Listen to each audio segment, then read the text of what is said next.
Nos sages nous disent qu'un des signes qui va annoncer la venue de Mashiach à la fin des temps, ça sera Pnei Dor Kepnei Akelev. Traduction, le visage de la génération va ressembler au visage du chien.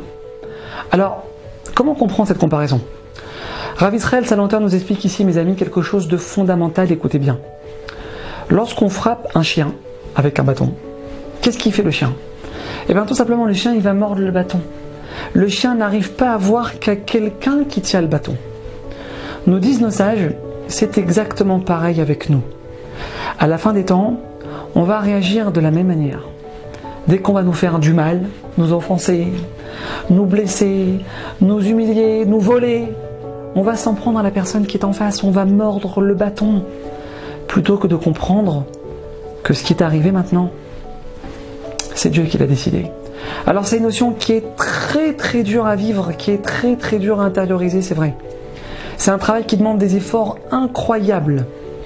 Mais il faut savoir, mes amis, une bonne fois pour toutes, que d'arriver à réaliser que la personne qui est en face de moi, c'est juste un pantin entre les mains de Dieu et rien d'autre.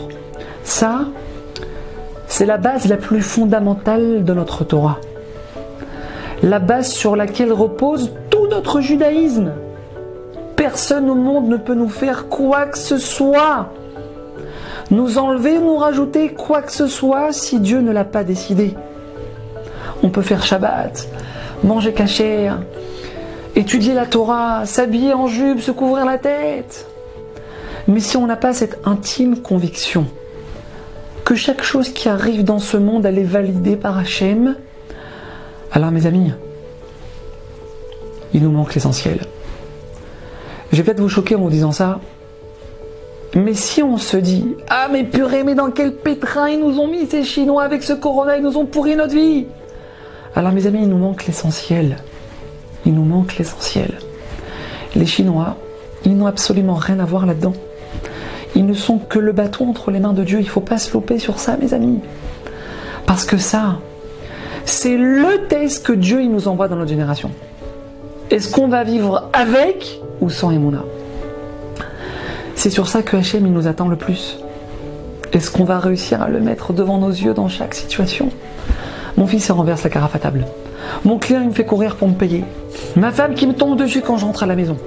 Le gars en face de moi qui me fait une queue de poisson. Le banquier qui refuse de me donner un crédit. Mes amis, il faut savoir que tout notre judaïsme, il se joue dans ces moments-là. Comment on va réagir? Est-ce qu'on va réussir à dire « Mais Dieu, c'est toi qui es devant moi, c'est pas le banquier » Ou alors est-ce qu'on va dire « Ah là là, mais quel antisémite ce banquier » Non, il n'y a que toi, Hachem. Il faut savoir que dans ces moments-là, mes amis, on peut atteindre des sommets.